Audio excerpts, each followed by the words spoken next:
dating, fashion, and under-eye puffiness. We can go to Sephora and get you some caffeine-infused cooling eye gel later this week. It works wonders. But not tonight. It's gym day, and it's Kettlebell Tuesday. Casey unzipped his jacket to reveal his other favorite shirt, the one I bought him for his birthday. A black tee with Kettlebell King screen-printed in large white letters. He was the strongest person I knew, which came in handy when I needed to rearrange furniture, move apartments, or make an IKEA trip. Sounds good. Thanks, Case. He jutted out his chest, then closed the door behind him. After I rearranged a few photos on the tablet, my phone alarm rang, startling me. It was my 5-minute warning to head to the meeting. I grabbed my tower of devices, laptop, tablet, phone, and arrived at the executive conference room with time to spare. But this was one case when punctuality didn't matter. The session before mine ran over. When the door finally opened, a large group consisting of mostly men shuffled out of the conference room in complete silence, heads hanging low. What happened in there? It was almost lunchtime, and there wasn't even chatter about the brand new bacon bar in the cafeteria. The entire floor smelled like bacon, which to anyone who loved meat, namely the exact demographic who worked at my company, was the world's best air freshener. You'd have thought they were walking out of a funeral. I raised an eyebrow at my friend Dave when he exited the room, my shorthand for WTF. He muttered, "Brutal," and shuffled past me. The moment I walked in, alarm bells went off. I wasn't the type of person who believed in burning sage to clear out evil spirits or bad juju, but the only way to describe the room's energy was severely fucked up. My manager was out of the office, so my skip-level boss, Seth, took his place as his proxy.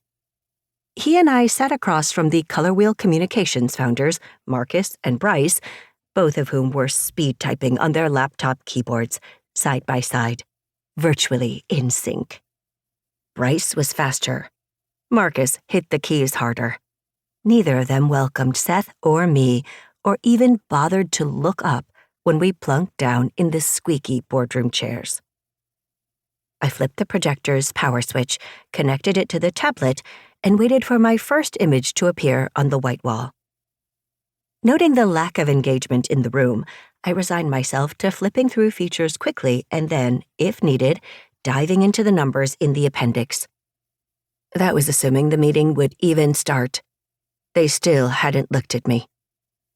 Clearing my throat, I spoke with gusto. The app we're releasing at the end of the year is currently unnamed, but the project is internally called UMD, upon my death. Bryce stopped typing and slapped shut his laptop.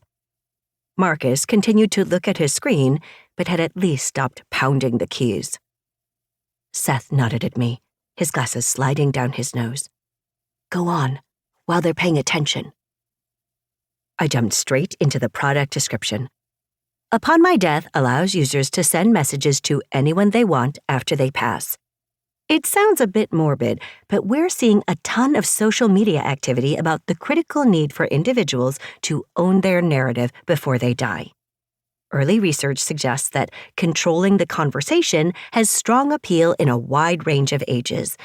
The uses for an app that gives you the last word could include confronting bullies, getting closure on personal matters, and offering goodbyes to loved ones. No one was typing or talking. That could be good. Or possibly bad. They also weren't smiling or asking questions about where I had gotten this idea. Truthfully, off the record, I'd gotten it from an action movie where an evil mastermind had rigged an entire metropolitan infrastructure to blow up if he was killed. If he didn't check in and confirm his well-being by midnight every night, chaos and destruction would ensue throughout the city. On the record, I told people this concept derived from a popular competitor's app that let you tell coworkers and colleagues that they had BO.